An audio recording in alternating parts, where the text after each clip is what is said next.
এটা অত্যন্ত গুৰুত্বপূৰ্ণ খবৰ YBY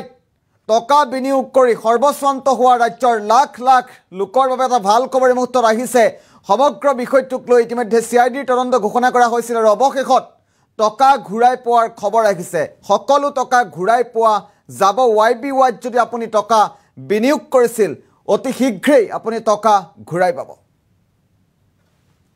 এটা ব্ৰেকিং নিউজ এই মুহূৰ্তত YBY এপত টকা হেৰুৱা গ্ৰাহকলৈ বৃহৎ ঘোষণা CID আৰম্ভ কৰিছে তদন্তৰ প্ৰক্ৰিয়া টকা আপুনি ঘূৰাই পাব গ্ৰাহকে ঘূৰাই পোৱাৰ সম্ভাৱনা হেৰুৱা ধন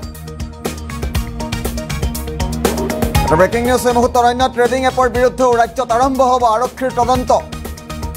আৰু YBY সৰ্বস্বান্ত হোৱা লোকসকলে টকা ঘূৰাই পোৱাৰ সম্ভাৱনা RBIৰ নীতি উলংঘা কৰা সকলো ট্ৰেডিং এপ আহিব আৰক্ষীৰ তদন্তলৈ YBYৰ সমান্তৰালকৈ অন্য এপৰ বিৰুদ্ধে ৰুজু হ'ব গোচৰ আৰক্ষীয়ে শীঘ্ৰেই মুকলি কৰিব বিশেষ হেল্পলাইন নম্বৰ ট্ৰেডিংৰ নামত লাখ লাখ লোকক লুটি থকা সকল সাৱধান হেল্পলাইন নম্বৰত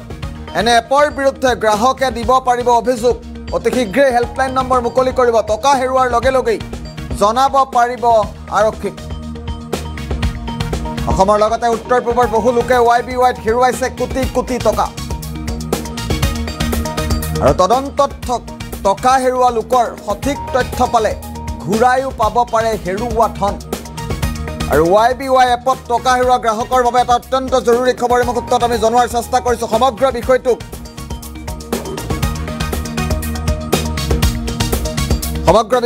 লৈ অধিক কঠোৰ হৈছে অসম আৰক্ষীৰ শীৰ্ষ মহল আৰু আৰক্ষী সঞ্চালক প্ৰধানগৰাকীয়ে এই সন্দৰ্ভত মন্তব্য কৰিছে পুনে পুনে DGPৰ মন্তব্য শুনাৰ চেষ্টা কৰিম YBY ক্ষেত্ৰত আজি প্ৰায় 15 দিন আগতে প্ৰথমবাৰ আমাৰ তাত এই খবৰটো আহিছিলে এইটো পিছত আমি এটা ইনকুৱাৰী কৰিবলৈ CID দিছিলোঁ CID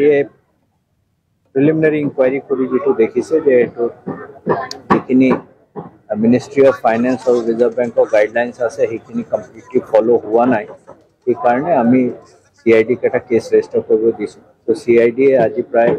3 দিন 4 দিন আগতে এটা কেছ ৰেজিষ্টাৰ কৰিছে কেছ ৰেজিষ্টাৰ কৰি তেওঁলোকে তদন্ত আৰম্ভ কৰিছে তদন্তত যি যেনেকৈ ওলাই হিমতে একশন তদন্তত যি ওলাব এই আমিতো তদন্তৰ কথাহে ক'ব পাৰিম তদন্তত যি ওলাব সেইটো তদন্ত কেইদিনমান হৈ লওক তাৰপিছত গম পোৱা যাব কিমান মানুহৰ পৰা পইচা লৈছে কি হৈছে ঘটনাটো তাৰপিছত আমি ক'ব পাৰিম এইটো মই CID কৈ দিম এতিয়া চাকে নম্বৰ দিয়া হোৱা নাই আমি CID কৈ দিম তেওঁলোকে এটা নম্বৰ দি দিব য'ত যদি কোনোবা কাৰোবাৰ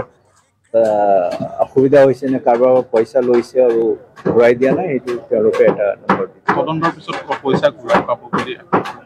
তদন্ত হোৱাৰ পিছতহে ক'ব পৰা যাব যে কেনেকুৱা কি ওলাই তদন্ত আজি এতিয়া মই আপোনাক কৈছোঁ 3-4 দিনহে হৈছে 3-4 দিনৰ ভিতৰত তদন্তত গোটেইখিনি কমপ্লিট কৰিব পৰা নাযায় মই CID কৈছোঁ যে যদি তেওঁলোকে তদন্তৰ টাইমত এনেকুৱা পায় যে আৰু তেনেকুৱা আছে যিখিনি আমাৰ যিখিনি মিনিষ্ট্ৰি অফ ফাইনেন্স আৰু RBI গাইডলাইনছ ভাইলেট কৰিছে নহ'লে চিট ফাণ্ড এক্ট ভাইলেট কৰিছে আৰু যদি তেনেকুৱা খবৰ আহে দুটা কাম কৰিব লাগে এটাতো আইনগতভাৱে যিটো ব্যৱস্থা ল'ব লাগে সেইটো ল'ব লাগে আৰু 2 নম্বৰ পাব্লিকৰ মাজত এটা সজাগতা আনিবলৈ এৱেৰনেছ আনিবলৈ তেওঁলোকে এইটো এটা কেম্পেইন চলাব লাগে পাব্লিকক এৱেৰ কৰিব আৰক্ষীৰ ফালৰ পৰা কিবা কেম্পেইন থাকিব নেকি CID আৰক্ষী CID টো আৰক্ষী CID কথা কিবা ক'ব বিচাৰিব নেকি মনটো মানে ইনভেষ্টিগেশ্যন প্ৰিলিমিনাৰী এটলিষ্ট নোহোৱালৈকে মই বিশেষ ক'ব নোৱাৰিম ফাৰ্ষ্ট আমি এইটো চাই ল'ব লাগিব কি হৈছে আপোনাৰ কেনেকৈ হৈছে বেআইনীভাৱে কি কৰা হৈছে চাই ল'ব তাৰপিছত YBY ক্ষেত্ৰত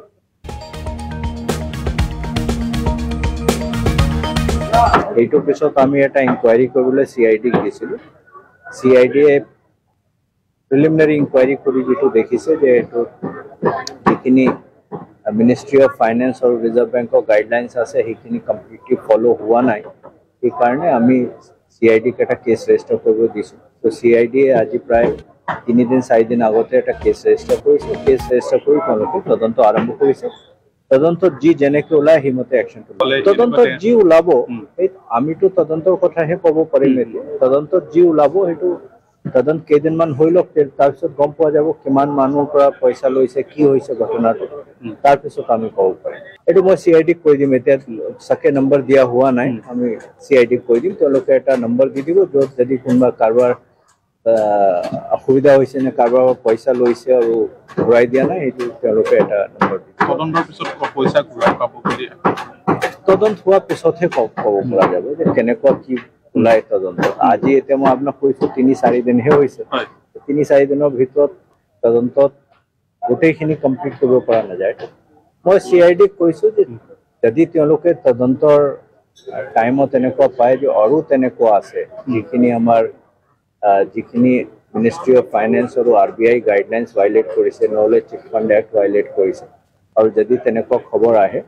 দুটা কাম কৰিব লাগে এটাটো আইনগতভাৱে যিটো ব্যৱস্থা ল'ব লাগে সেইটো ল'ব লাগে আৰু 2 নম্বৰ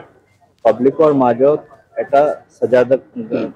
আনিবলৈ অৱেৰনেছ আনিবলৈ তেওঁলোকে এইটো এটা কেম্পেইন চলাব লাগে পাব্লিকক অৱেৰ কৰিব লাগে আৰক্ষীৰ ফালৰ পৰা কিবা কেম্পেইন থাকিব নেকি CID আৰক্ষী CID-টো আৰক্ষী